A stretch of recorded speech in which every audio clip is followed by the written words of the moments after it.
I'll be showing you how to replace the battery on your Craftsman, Husqvarna. Well, these are actually sold under a bunch of other names, but those are the two big ones I can think of. Tractor. This is a garden tractor, but the job is the same on a riding mower. If your battery is mounted up here, this will be the job for you. Now before I get going, I do want to point out that I have a bunch of accessories on this tractor, so there are some extra wires that I'm going to be taking off, but the job is going to be actually a lot easier if you just have a standard garden tractor or riding mower. So let me get the camera closer in, I'll show you what we need to unbolt and what tools you'll need to unbolt it, and we'll do it. Let's check it out. Alright, here we are. Here's the battery, and you can see what I meant. I've got all kinds of extra wiring here that is kind of in the way, but not really in the way.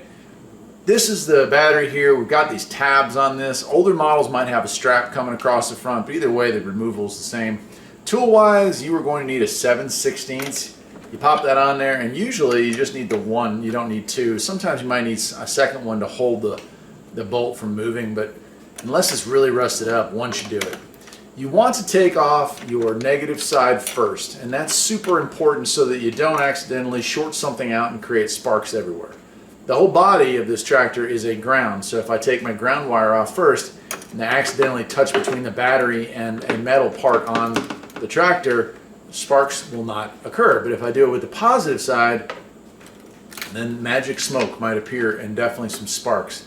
I'll go ahead and set that aside, and now we're ready to move on to our plus side. And now if I were to accidentally ground between the plus and the body, well, there's no ground anymore, so I won't have anything to worry about. There won't be any sparks.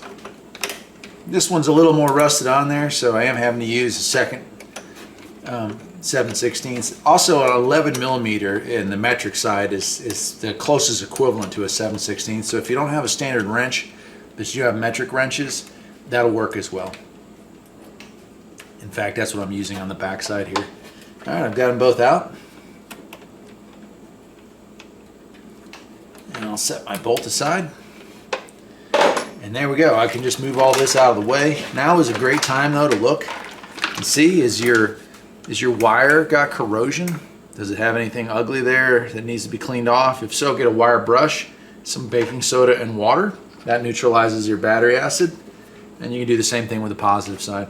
In this case, they're fairly clean. It's just the battery itself, which is original from September of 19. It's just had enough. So I'm gonna pull my tabs loose, lift it up, and slide it out.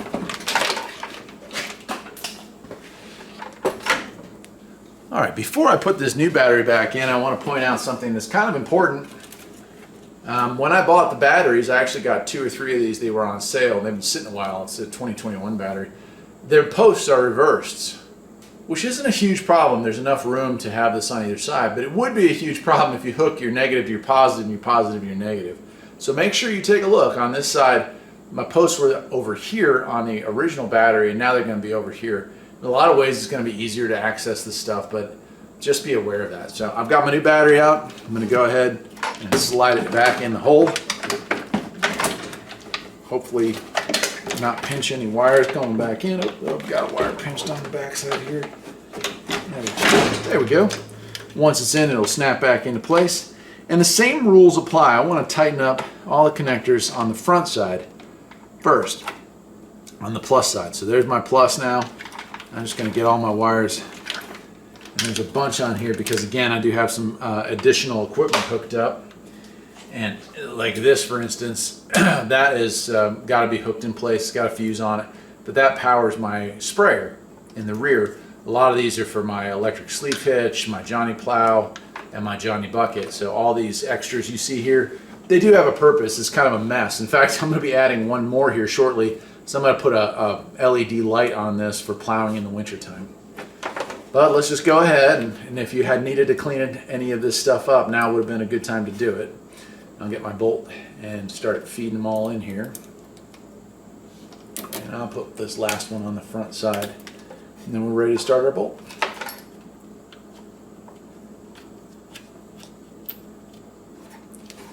And this one, because she's a little more rusty than the other side, you need to hold that with an 11 or another 7/16 and then tighten it down. And as far as how tight you want it, I mean, you want it to be tight, you know. But you don't need to be cranking down on it so hard that you actually rip the wires out of their connectors, stuff like that. That's just not necessary. A little more than that.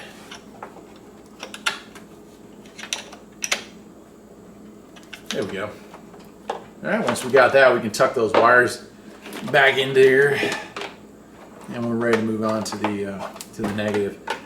And we've got a little less on the negative side on this model.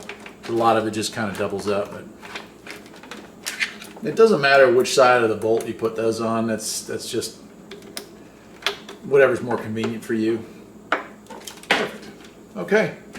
Well, there's not a lot to this, but if you've never done one of these before, it might feel like a bit of a mystery. And hopefully this video has taken the mystery out of it. Let's take a look. Assuming you did everything right, when you turn the key, it should start up.